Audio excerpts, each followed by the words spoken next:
అయ్యో బాలులారా చూడుడదిగో పట్టణం పోగా చూడే పట్టణం కనిపించరా అయ్యో పట్టణం చూడుడే కనిపించరా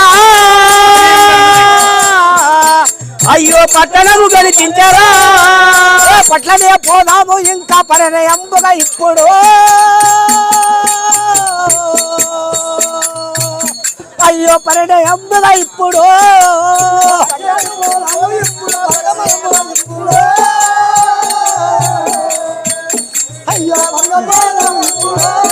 ఓ కుమారులారా మీకు ఆకలి అవుతున్నది అన్నం కావాలంటున్నారుగా ఇగో మనం గట్టు పోతే ఆడ ఒక పట్నం పడుతుంది మునిపాపురం అంటే దుబ్బాక ఆ దుబ్బాక పోయినాక ఏదైనా బుక్సవో ఏదైనా అడుకొచ్చి మీకు పెడతాను మీ కడుపు ఆకలి తీస్తాను అంతవరదాకా జర ఓపిక పట్టండి బిడ్డ